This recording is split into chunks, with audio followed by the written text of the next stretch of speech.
Isa na nga na dyan, ang nilasing na hipon. Tama, nilasing na hipon. Paano ba maglasing na hipon? Ewan ko, pare. Basta. Hindi, maglasing-lasingan ka. Okay.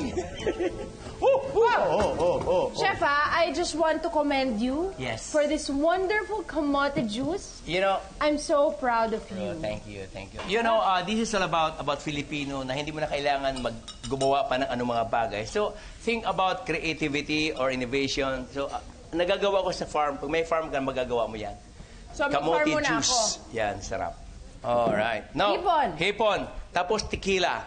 Wow! Kung wala kang tequila, pwede naman yung any kind Beer. of brand. Gin, beer, or basta alak, or lambanog. So, titikman mo muna para alam mo. Oh, syempre. Lambanog. Nahuna kang malasing dun sa hipon. Then, of Whiskey. course, Pwede ba whiskey? Hindi. kahit pa paano, whiskey pa paano, pwede. Okay. So, i-marinate natin siya dyan, Oh, Chef. yeah. I have a question. Yes. Bakit dapat alcohol? Ano yung addition niya sa flavor? Yun ang instinct ng tao kapag nilasing, ibig sabihin, nilasing sa alak, alaman nilasing sa asin. Di ba? Eh kung nilasing ko siya sa juice, Oh, hindi na siya lasing. Malasing ka ba sa Diyos? Parang wala namang kwenta, di ba? Parang word naman yun. pero chef, ano yung distinct flavor niya kapag alak? Parang may something bitter, may something strong. Parang nagpa-puff sa labi mo. Parang, uy, alak. Parang ano. May hint. Although, syempre, para lang sa kaalaman nila, not because we're using alcohol, Oo. talagang meron silang malalasahan Hindi o may naman. malalasing. Kasi once you introduce heat Yes. sa alcohol, nawawala siya. Oo. Kasi ang flavor alak talaga. naman, pag binababad mo marination, hindi nakakalasing. Oo. Kasi nga iniisip lang natin, pag alak, lasing ka na. Hindi naman. Correct. Okay. This one, you can do like this. Si yan na. I can. Oh. What do I do? Ganito lang. Like that? Okay. Performer yan eh. Kaya-kaya niya yan. With my... Oh, yan. Okay, di ba? Ang galing, ha? Saliwa. Saliwa, turuan mo ng dance step. O, ikaw na magpatuloy. Okay. Isutay ko na. Ay, ito maganda talaga sa beach. Madaling magluto. Madaling pagka nga hipon, di ba? Mag-pink lang yan, eh. Pink. Tawag na yan sa mga pink na ginawa ko, ah.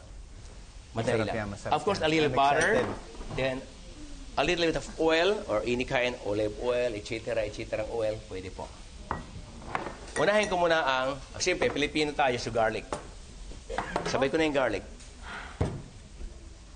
I-squeeze mo lang ng lemon. Pag sa beach, normally, ang iniinom natin, mga juice, di ba? Yes. Yung mga, ang nanay ko natandaan ko. Buko juice ang pinakamasarap. Buko Yung juice, melon, best. kinakayon. Yes. Melon ba yun? Yung, Yes. Ano bang tawag? Kinakayo. Melon. Melon. Melon, di ba? Melon Kasi juice. mayroong May isa pang yellow. cantaloupe. May green, cantaloupe pa tawag noon? Ano ba po yung cantaloupe sa Green. Tagalog? Cantaloupe, ano ba tawag? Honeydew. Honeydew. Wow, Tagalog. Mas familiar ako doon ba?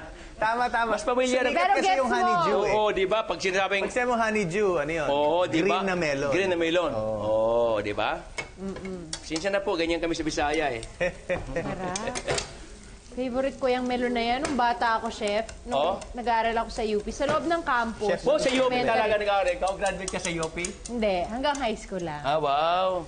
Nakakaingit Anyway, naman. nilalakad namin from yung elementary building papunta dun sa isang cafeteria. Kasaa ang tawag namin dun. Oh, Ang sarap-sarap ng melon juice. talaga? Wow. Ewan ko ba, hindi mo matanggihan. Na nakita mo naglalakad, yung dumadaan ka sa street food, kita mo yung melon, hindi mo mapaghindihan. Kahit buko, Tumigil ka talaga. o kahit buko juice, di ba? Pag nasa tabing kalsada. Magkakasama yan melon, buko juice, sagugulaman, tsaka fishball. Naku! Tapos nandun ka sa beach. Ice scramble. Grabe. Parang ganun ang sarap ng buhay kung isipin, ano? Pero Simple lang, no, chef? kailangan may kasama kang pamilya. Kung mag-isa ka lang naman, boring naman yung parang, pabilan nga, Oo na, sige na. Wala na akong kasama. Wala na akong kasama mag-fishball. Oo na, ano pa? Meron Ano yan, pang gusto darating mo yan, sabihin? darating. darating din yan, wag ka mag-alala. Hoy! Hala. Ito. Yan nga sili. Cilantro? Bango. Ayun, masarap ay sili. Yun, ah. Yun, oh. Sarap. Iunahin ko muna, ibamaya ko ilagay yung marination niya. Kasi pag nilagay ko na, magtutubig agad. Medyo last minute kong ilagay yan. Bago sa akin tong version na nilasing na hipon, chef. Kasi usually, Yun, mga ah. nakikita ko sa Orange mga na yun. cookbooks, fried naman siya. Fried. Oh, Mayroon din naman, pwedeng fried. medyo pwedeng- may sauce. So, lagyan natin ng salt, Yun. Wow. paminta. Ba't pag nagluluto, hindi po pwedeng hindi magkakasama ang paminta at saka asin, no? Bakit nga ba, chef? Para silang kinakasal. Salt and pepper. Salt and pepper, husband and wife. Seasoning talaga. Tinatanggap mo ba ang niluluto mo ng ito? Opo. Totoo ba? Asin ka? Opo. Ikaw ba asin? Ako paminta. Tama. Last minute yung lemon. At saka ito. Para hindi po makla, chef. Apa. Bago mo ihain, kinakailangan, ilagay mo yung lemon. Iahon at ihain.